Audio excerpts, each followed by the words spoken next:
Hi, I'm Bob McLean. Thanks for checking out my cybersecurity channel.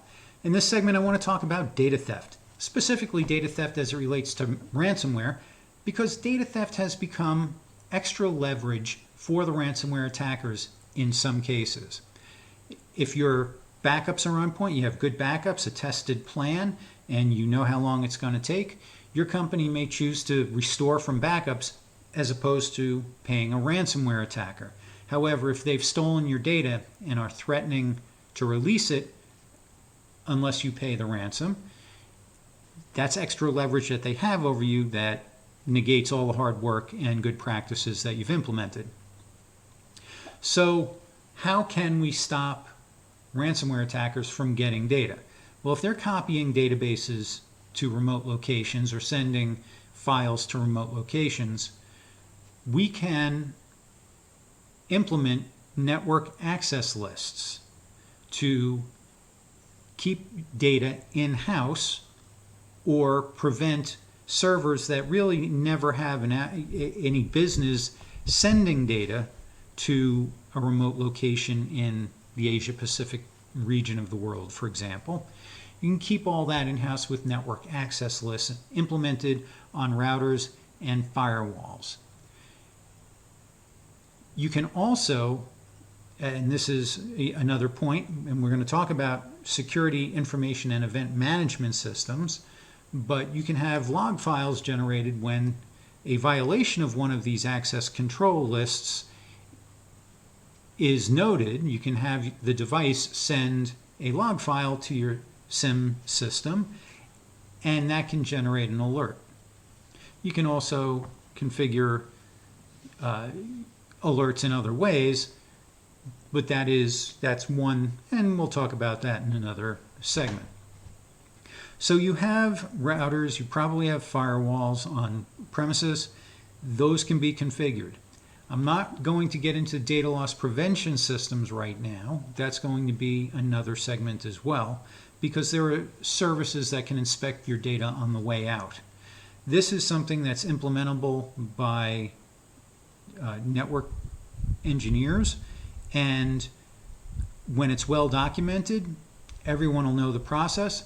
This server may fail over from one data center to another.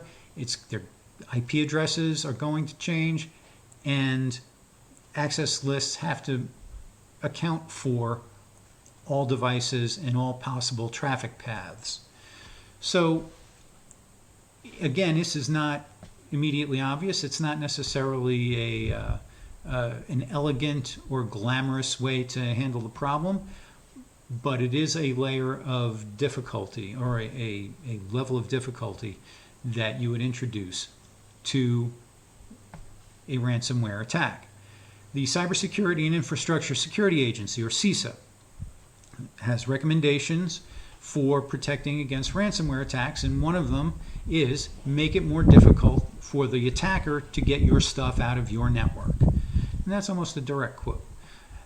So by subnetting and isolating servers from each other, instead of just having a big resources network where a lot of central processing and compute power resides, breaking that up, having access control lists to make the server-to-server communication more difficult, that goes a long way to thwarting the spread of ransomware in the first place.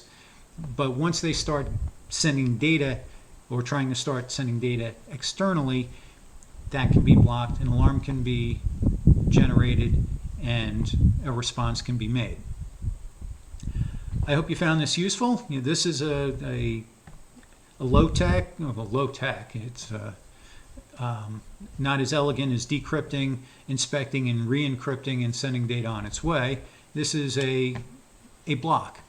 And the other thing that may go, or will go far in preventing this kind of data theft as well, is the filtered DNS we spoke of in a previous segment as well, because they're sending it somewhere, and it's probably not going to be to a hard-coded IP address. It's going to be to a URL that's going to be resolved by the global DNS system.